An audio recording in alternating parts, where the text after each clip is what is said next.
Watch. Noah Cyrus opens up about dark Xanax addiction. A star was certainly born on this film set. Bradley Cooper, who is currently filming and directing the upcoming Netflix movie Maestro, is making fans do a double take thanks to photos from the film's set. In pictures obtained by E! News, Bradley sports a tan suit paired with striking gray hair for his role as Broadway composer Leonard Bernstein.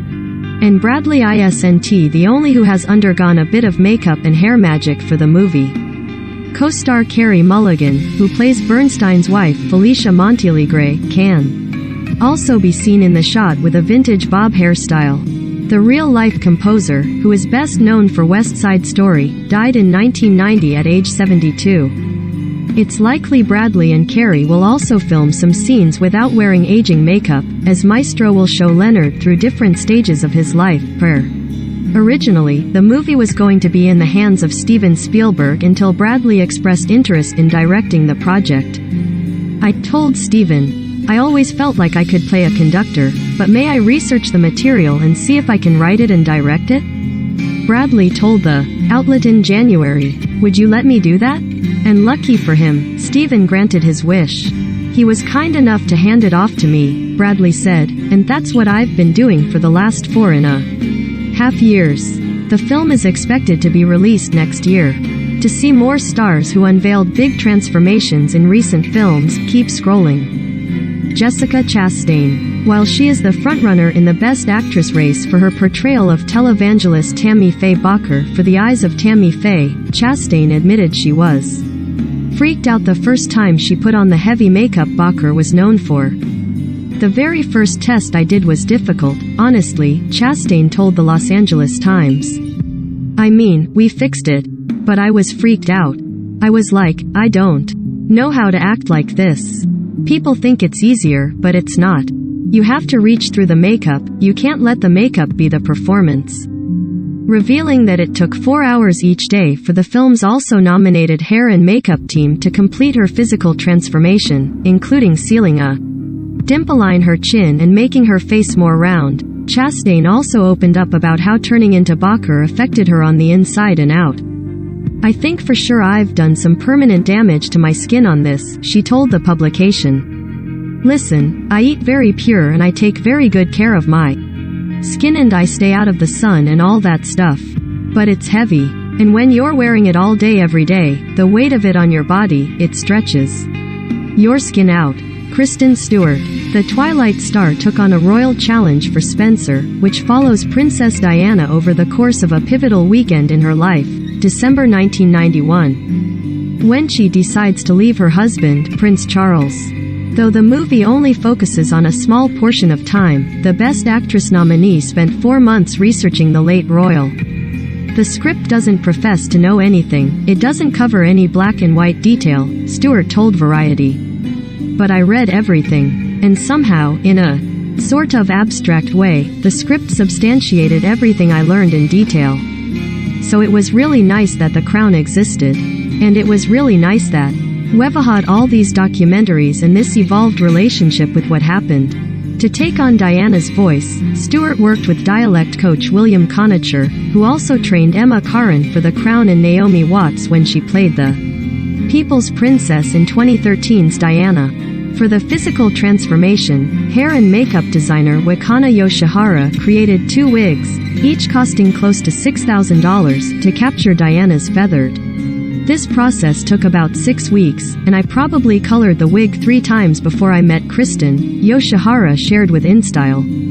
"When we did the first fitting I knew the color wasn't right, so I colored it again." Nicole Kidman. Transforming into comedy icon Lucille Ball for being the Ricardos required 3 months of vocal training for the Australian actress to capture both Ball's voice and her I Love Lucy alter ego.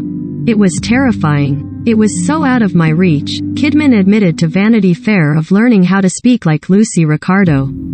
"You usually don't sit around at home, but we were in lockdown in Australia, so I was preparing for a couple of months. Admittedly, it was over Zoom, or I was sitting in my living room watching the I Love Lucy shows, and I was going, PSSSH, how am I going to pull this off? I was like, drinking, and doing everything I could. But after a lot of practicing, it just kind of happened physically and emotionally. The New York-born Ball's real-life speaking voice was equally as challenging for the Oscar winner because the comedian was a heavy smoker. She had a voice that was a lot deeper than mine, Kidman said. I was able to work with my coach, who was able to help me lower my voice. And I did that as Virginia Woolf in The Hours as well. So I've done it before. As an actor, it's something you learn when you're in drama school and you go, am I ever going to be using this? I mean, I had to pull everything out to try. The preparation paid off, with Kidman earning a nomination for Best Actress for her portrayal, which also required the use of wigs, minimal prosthetics, and changing her eyebrows. Javier Bardem, nominated for Best Actor for his portrayal of Daisy Arnaz opposite Kidman's Ball. Bardem also worked with a dialect coach to capture the actor's distinctive Cuban accent in addition to taking singing and conga lessons to perform several of Arnaz's signature songs. I have never sung before. I just had a month and a half to learn. I did a lot of work and applied a lot of hours trying, Bardem told Vanity Fair. I had a great teacher, and we did it by Zoom. She really taught me how to enjoy the process, and I actually enjoyed it way more than I expected. During the Babalu scene, I was having too much fun. I was drumming so hard on the conga that there was blood coming from my hands. J.K. Simmons. For the role of William Frawley in Being the Ricardos, director and writer Aaron Sorkin only had Simmons in mind. But the was hesitant to join the project. I wasn't all that interested, despite Aaron's involvement, Simmons admitted to Variety. I've always been reluctant to portray real people, especially 20th century people who have been in the public eye. After Sorkin reassured him that he was not interested in mimicry, Simmons signed on, with his portrayal of Frawley, who played Fred on I Love Lucy, earning a nomination for Best Supporting Actor. Obviously I am very glad I did the film, Simmons. To prepare for the role, Simmons read 6 books about the iconic sitcom and extensively researched Frawley's career. Jared Leto. To portray the overweight and balding Paolo Gucci in House of Gucci, Leto spent 6 hours in hair and makeup, with now Oscar-nominated designer Goran Lundstrom using a 3D scanner to make the prosthetics. Known for his penchant for method acting, a Best Supporting Actor winner in 2014 for Dallas Buyers Club, Leto preferred to remain in character as the outlandish fashion designer as much as possible, with Lundstrom telling Variety, "We usually apply makeup on set, but Jared wanted us to apply this at a separate location. So, he would show up on set as Paolo Gucci."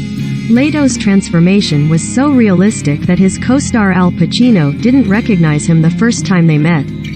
"I showed up for the first day of work in character and I went up and said, 'Papa,' you know, Papa in an accent, and he looked over and kind of just skirted away from me," Leto recalled on The Tonight Show with Jimmy Fallon. "I said, 'Oh, maybe he is a little grumpy, I don't know.' I said, 'Papa, it's me Paolo,' and he basically shuffled off again like, 'Who is this creep?'" Lady Gaga. Father, son and House of Gucci, the pop star's decade-spanning transformation into Patrizia Reggiani was a massive undertaking for her glam team. This wasn't just a period piece that spans 30 years of a woman's life and story. She was a real person, makeup artist Sarah Tano told Vogue. "These things really did happen, and we really wanted to treat it as documentary as possible. Studying the way she moves, the way she talks, the way she lined her lips, the way she colored her hair, all these little nuances that were very specific to Patrizia as a woman." Sporting 55 different hairstyles in the movie, Gaga, who went from platinum blonde to jet black for the role, also wore 10 wigs that cost a total of $10,000 and usually spent 4 to 5 hours in hair prep every morning. Of course, the most important aspect of the Oscar winner's performance was her Italian accent, which became internet fodder immediately after the first trailer debuted. Memes and some criticism aside, Gaga worked tirelessly on nailing Reggiani's voice. "I started with a specific dialect from Vignola, then I started to work in the higher class way of speaking that would have been more appropriate in places like Milan and Florence," she explained to British Vogue. In the movie, you'll hear that my accent is a little different depending on who I am speaking. Emma Stone. Stone's glam punk turn as the iconic Disney villainess in Cruella netted the prequel movie nominations for Best Costume Design and Best Hair and Makeup. Costume designer Jenny Bevan put together 47 looks for Estella before she turns into Cruella, including a gown that was embellished with more than 5,000 handmade petals, mixing high fashion pieces and vintage finds to nail the supervillain's wicked style in 1970s London. For Stone's two-tone hair and bold makeup, designer Nadia Stacey, who previously worked with the Oscar-winning actress on The Favorite, told W Magazine she was inspired by Debbie Harry, Susie Sue, German singer Nina Hagen and British musician Viv Albertine. I wanted her to look punk but also have a beauty element to it, Stacey explained.